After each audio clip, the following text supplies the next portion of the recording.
이번에는 리스코프 치환 원칙에 대해서 한번 알아보도록 하겠습니다.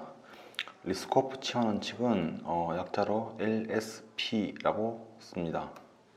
리스코프 치환 원칙을 설명하면 자료형 S가 자료형 T의 하위형이라면 필요한 프로그램의 속성, 즉 정확성, 수행하는 업무 등의 변경 없이 자료형 T의 객체를 자료형 S의 객체로 교체, 즉 치환을 말하는 것이죠. 할 수 있어야 한다. 네, 이 말을 보면은 이게 이제 리스코프 치환 원칙의 이제 설명인데, 사실 이 문장만 봤을 때는 무슨 말인지 정확하게 인지하기가 굉장히 쉽지 않습니다. 자, 자료형 S가 있는데 자료형 S는 자료형 T의 하위형이라고 했죠. 즉 T를 상속받은 S가 있다는 말입니다. S는 T를 상속받고 있다. 자, 근데 이제 필요한 프로그램의 속성, 정확성이나 수행하는 업무 등의 변경 없이, 자, 예를 들어서 자료형 T를 가지고, 즉 슈퍼 클래스를 가지고 작성된 코드, 그 클래스에다가 자료형 S, 즉 차일드 클래스를 넣었을 때, 서브 클래스를 넣었을 때, 교체했을 때도 이제 그 슈퍼 클래스만 가지고 작성된 코드의 정확성과 수행하는 업무 등에는 영향이 없어야 된다는 말입니다. 즉, 이 말을 다시 이야기하면은 객체는 프로그램의 정확성을 깨뜨리지 않으면서 하위 타입의 인스턴스, 즉 상속받은 클래스의 인스턴스로 바꿀 수 있어야 된다라는 말입니다. 이 논문은 이제 바바라 리스코프 박사님이 1988년에 이제 작성한 논문에서 나온 이야기고요.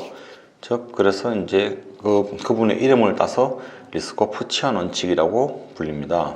리스코프 치환 원칙은 상속에 있어서 가장 중요한 기본 원칙을 제시하고 있습니다.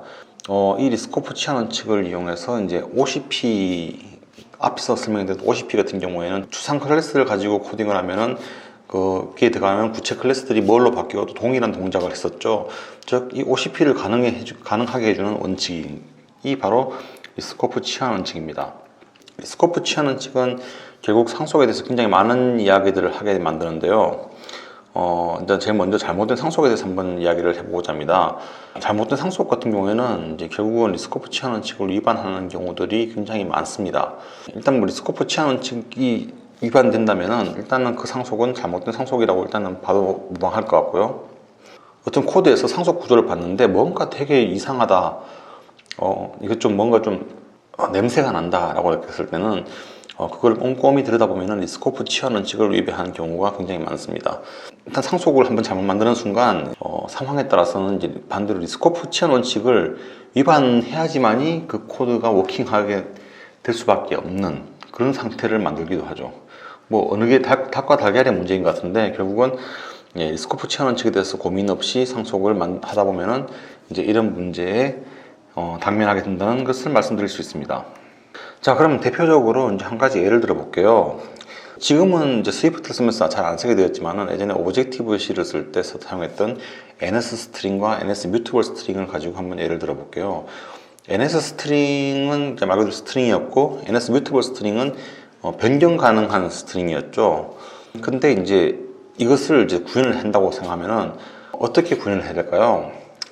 뭐 선택지 여러 가지가 있을 수 있는데, 첫 번째 예를 들어서 NS 스트링과 NS 뮤트able 스트링은 완전 상관없는 별개의 클래스로 만들겠다. 이렇게 하면 어떻게 될까요? 생각해 보세요. NS 뮤트able 스트링도 결국 스트링인데 스트링처럼 쓰고 싶은데 별도의 클래스로 만들어진다면은 NS 스트링을 쓰고 있는 자리에다가 NS 뮤트able 스트링을 사용할 수가 없겠죠. 그러면 애초에 첫 번째 안은 굉장히 좋지 않은 모양이 된 거고요. 자, 그 다음 두 번째 안은 NS 스트링을 상속받는 NS 뮤터블 스트링을 만드는 거예요. 이건 어떤가요? 그냥 스트링이 있고 뮤터블 스트링이 있고, 그쪽 스트링이 쓰는 곳에서는 뮤터블 스트링도 스트링이기 때문에 스트링이 사용되는 곳에서는 뮤터블 스트링도 사용할 수 있다 정도로 이해할 수 있겠죠. 자, 그 다음 세 번째 안은 NS 뮤터블 스트링을 상속받은 NS 스트링을 만든다. 뮤터블 스트링이 슈퍼 클래스고, 거기에서 이제 어떤 뮤터빌리티를 제거한 NS 스트링을 만든 거죠. 위의 경우와 반대의 경우에요. 자, 그런데 위의 경우에는 NS 스트링이 사용되는 모든 상황에서 NS 뮤트able 스트링을 써도 동작하는데 전혀 문제가 없죠. 왜냐하면 NS 뮤트able 스트링은 NS 스트링을 상속받아서 뮤터빌리티를 추가한 클래스인 거고요. 반대로 NS 뮤터블 스트링을 상속받은 NS 스트링을 만들면요, 어떻게 돼요? NS 뮤터블 스트링을 사용하고 있는 곳에 NS 스트링을 사용할 수 있나요? 안 되죠. 왜냐하면 뮤터블 스트링은 어떤 스트링이 변경을 하게 되는데, 그 NS 스트링은 그 스트링 변경하는 기능이 없죠. 즉 부모가 가진 기능을 쓸 수가 없는 거예요. 그러다 보니까는 제대로 된 선택은 NS 스트링을 상속받은 NS 뮤터블 스트링을 만든다가 제대로 된 선택이 되겠죠. 자, 근데 이게 굉장히 단편적으로 보면은 이렇게 해석할 수가 있어요.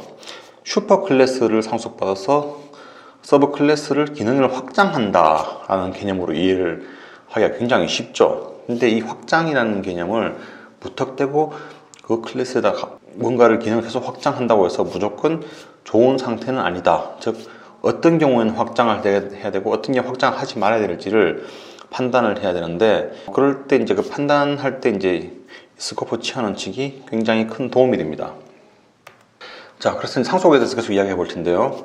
상속을 할 때 해서는 안 되는 행위가 있어요.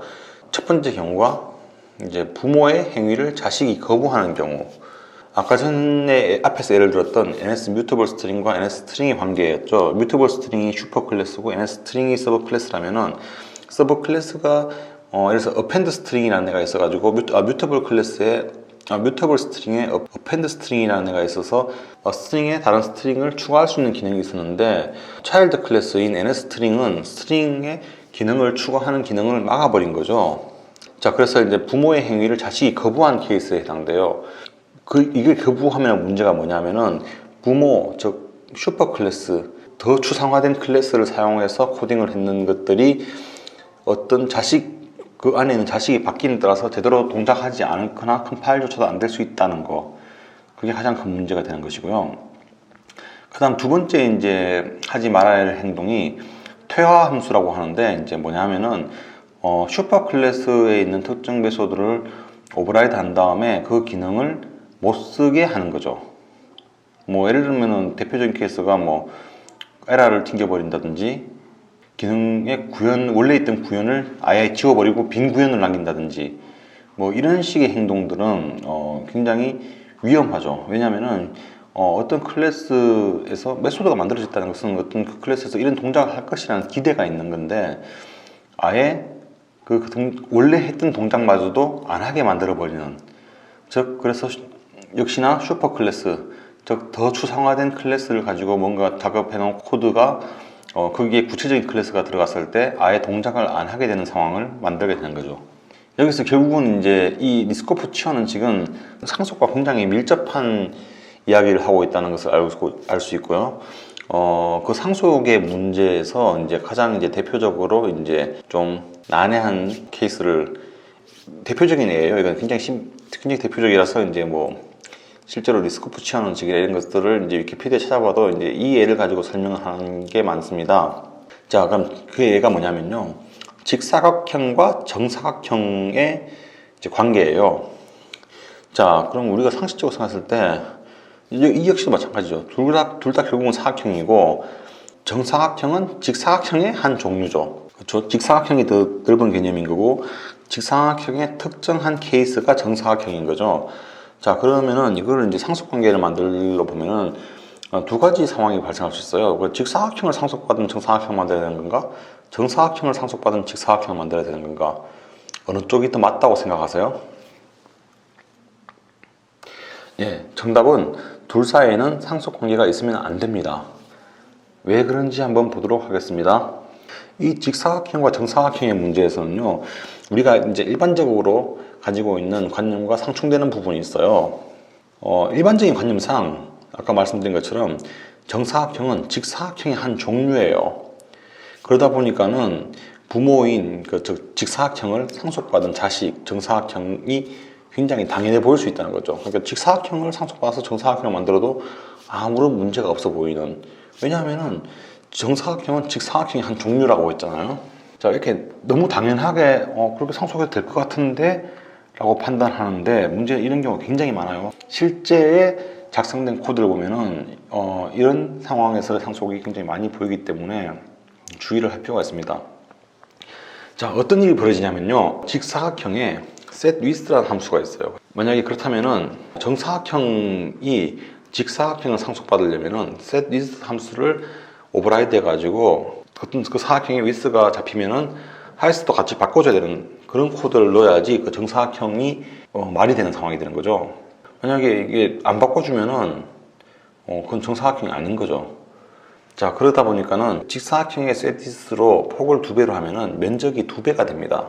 반대로 정사각형의 set width로 폭을 2배로 하면은 면적이 4배가 돼요. 왜냐면은 하이스도 같이 바뀌었죠. 자, 이렇게 되면은 어떻게 돼요? 위에 있는 추상화된 레벨에 있는 직사각형에서는 set width에서 폭을 2배로 늘리면 면적이 2배가 된다는 어떤 동작의 기본적인 룰이 있었는데 그 룰에 상속받은 정사각형이 그 룰을 깨버린 거죠. 예, 이런 식으로 해서 부모의 정합성을 깨뜨려 버립니다.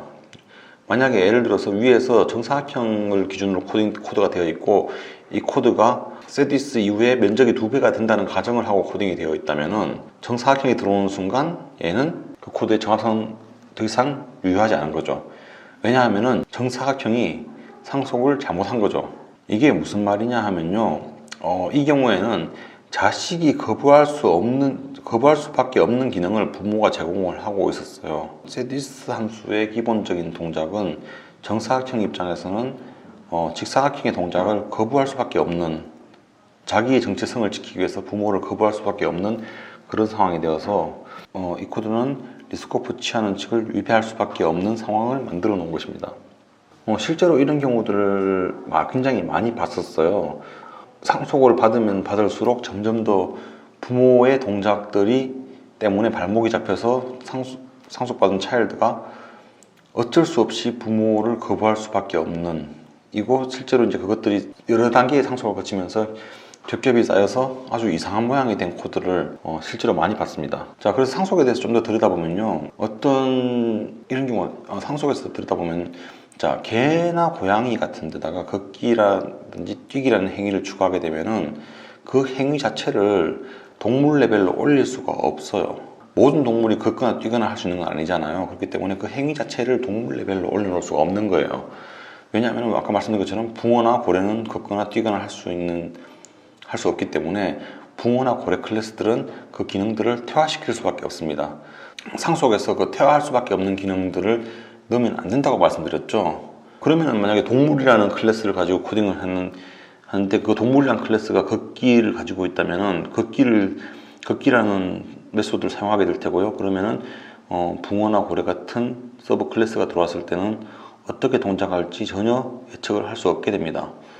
그러다 보니까는 이제 동물의 상속 구조에서 걷기, 뛰기 같은 행위, 즉 어떤 상속 구조에서 행위는 상속 구조 자체에 넣을 수 없는 경우가 굉장히 많습니다. 예, 상속 구조 자체에 뛰기 행위는 상속 구조에 넣을 수 없어요. 그래서 걷기, 뛰기, 헤엄치기 등의 행위 자체는 어떤 상속과는 별도로 존재해야 됩니다. 대표적인 예로 예전에 게임 개발에 관심이 많아서 게임을 개발한 적이 있었는데 그때 이제 어떤 이런 캐릭터들의 행위를 상속 구조에 넣었다가 좀 낭패를 본 적이 있어요. 한참 작업이 진행된 다음에 이렇게 넣으면 안 되는구나 뒤늦게 깨달은 거죠.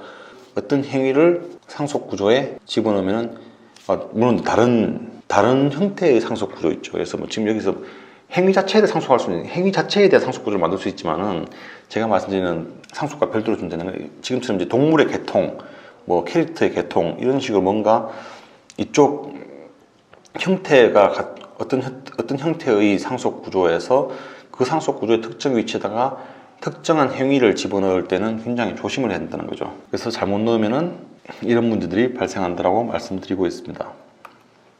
자, 그래서 대표적으로 iOS에서 어떤 일이 벌어지는지 한번 봤으면 해서 이렇게 간단한 샘플을 하나 만들어 봤어요. 그래서 아울렛에 이제 잡혀있는 그 화면상에 있는 UI들 요소들을 UI 라벨, UI 버튼 이런 식으로 세그먼티드 컨트롤, 텍스트 필드, 슬라이더 등등 스위치 쭉 이렇게 만들어 놓은 애가 있고요. 이 코드를 한번 짜보죠. 이 셀프의 뷰에 애들이 전부 서브뷰로 붙어 있어요. 그렇죠? 그래서 셀프의 뷰 서브뷰들을 가지고 와서 뷰즈에 들어가 있고요. 이 뷰즈에 있는 내용들을 이제 루프를 통해서 이제 x 값을 다 일괄적으로 바꿉니다. 자, 그러면은 이 동작이 끝나고 나면은 뷰들의 오리진 x가 전부 다 세로가 되어 있겠죠. 이 동작에 전혀 문제가 없어요. 그 다음에 똑같은 동작인데 보드 컬러와 보드 위스를 지정해 줍니다. 이 동작도 전혀 문제를 안 일으켜요. 다 바뀌는 거죠. 그런데 특수한 케이스가 하나 있어요. 자, 뷰 서뷰들을 가지고 이제 뷰즈에 있는 서뷰들을 가지고 이제 높이를 전부 30으로 다 바꾼 거예요. 자, 그러면은 만약에 10개가 있었기 때문에 뷰즈의 높이의 합은 300이 되기를 기대한 거죠. 왜냐하면 내가 30으로 바꿨고 10개가 있었기 때문에 당연히 300이 나올 것이다 라고 기대를 하고 있지만은 실제로 이 코드를 동작시켜 보면은 279가 나와요. 네, 누군가가 사이즈의 하이트를 세팅하는 것을 거부한 거죠. 도대체 누가 거부했는지는 확인해 보시면 되겠지만은 UI 뷰를 상속받은 컨트롤 중에 특정 몇몇 컨트롤들은 크기가 제한된 애들이 있어요. 다른 사이즈를 바꿀 수 없는 애들이 있다는 거죠. 그런 애들이 존재함으로써 이렇게 당연히 기대하는 대로 동작할 거라고 생각했던 코드가 원하지 않았던 결과를 내보이고 있습니다. 우리가 사용하고 있는 UI 키스에 있는 클래스들도 리스코프 치안 원칙을 안 지키는 애들이 있다라는 것을 보여주는 예가 되는 거죠. 자, 그래서 이런 상황들이 어떤 문제를 일으키고 있는지 한번 보면요. 일단 리스코프 치안 원칙이 위반됐다고 해서 UI 킷을 사용할 때는 큰 불편함은 없어요. 여기까지 잘 사용하고 있었어요. 뷰 중에서 사이즈를 바꿀 수 없는 것이 있다는 것은 우리가 이제 경험과 학습을 통해서 이미 알고 있어요. 그렇기 때문에 해보면 얘는 사이즈가 안 바뀌네? 이런 애들이 있기 때문에 그렇구나 하고 지나가죠. 근데 이제 만약에 그런 경우가 굉장히 많다면 코딩하기 굉장히 힘들어집니다.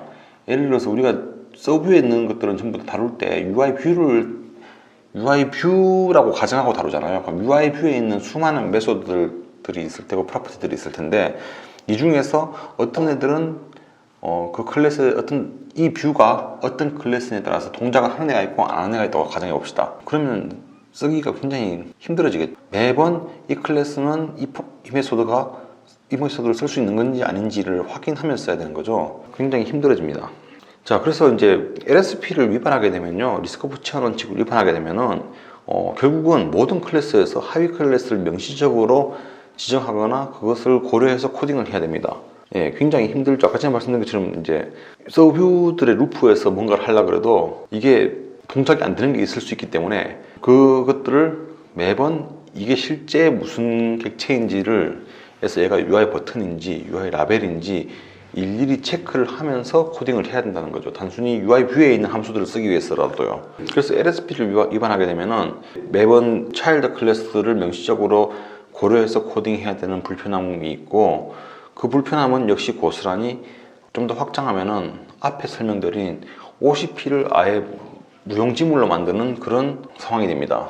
왜냐하면은 당연히 이 추상화된 슈퍼 클래스가 메소드를 구현해놓고 얘를 당연히 차일드가 구현해 줄 거라는 확신을 가지고 슈퍼 클래스를 가지고 코딩을 했을 텐데 걔를 상속받은 서버 클래스가 그걸 제대로 구현을 안 했다면은 뭐 스트래테지의 그 알고리즘을 아예 구현을 안 해버리면은 그 패턴 자체가 동작할 리가 없잖아요. 그래서 OCP가 무용지물이 됩니다. 그리고 이제 그렇게 되다 보면은 이제 결국은 복잡한 상속 구조. 제가 이 강의를 시작할 때 처음에 이야기했을 때가 그 말씀을 드렸었죠.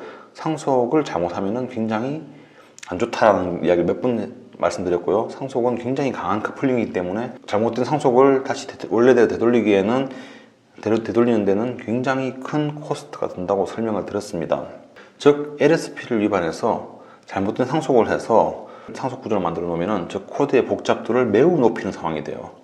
그래서 부모 클래스가 자식 클래스를 알아야 하는 경우도 발생합니다. 예, 이러면 안 되죠. 부모 클래스는 자식 클래스를 몰라야 돼요.